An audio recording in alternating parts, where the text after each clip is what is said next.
I think real mice are kind of cool, but usually, like, my mom will kill them or something. I've only seen them, like, one time, and my mom killed it. Let me tell you something about animals, pals. Animals that stand up and speak. They're right through all the folk tales and all the legends of the world. From Africa to America, from Iceland, right the way through to Egypt. There are animals that stand and speak. And they're so identifiable in my books. You dirty rat. You may know somebody who is as sly as a fox, or somebody who is as slippery as a snake.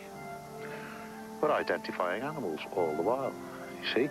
And the mouse is the little hero. Martin? Strike, or Redwall.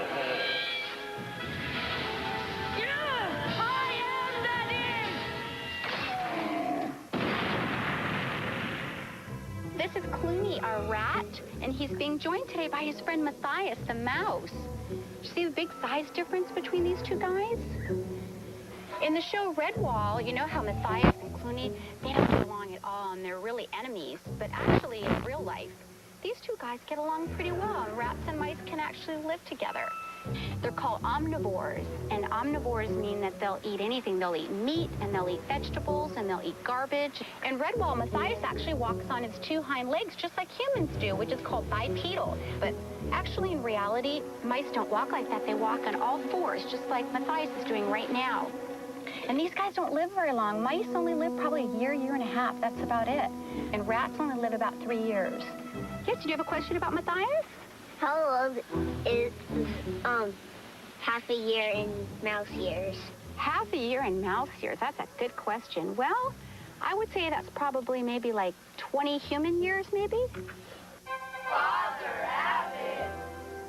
I think Father Abbott is wise. He's old. I like Father Abbott. He's cool. I don't know. He's just cool. I think he understands people better than anyone else. Because, like, in the story, he, like, talked to Matthias and, like, considered him as Matthias is a son. I think Father Abbott is pretty, how do I say this? Well, he looks out for everybody. He's telling them not to fight so that no one else would get hurt and stuff, you know. He's caring. Mordalphus. What a wonderful name. He's the abbot of Redwall Abbey.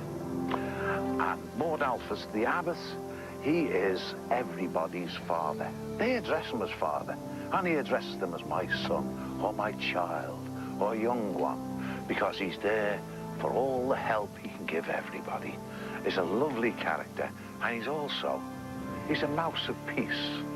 He only goes to war when his back is right against the wall, and he thinks that the abbey must be saved. In your story, how did you decide to make mice the good guys and rats the bad guys? Quite simply, really.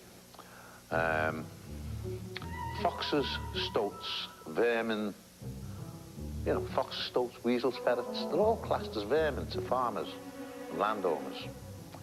Now, the mice, we know that mice are sometimes classed as vermin, but they're really harmless little creatures, and the creatures that are protected in my country are the little red squirrels, the badgers, so they're the nice ones. I thought I'd make them the goodies, and the rats the baddies. It's simple, really, isn't it?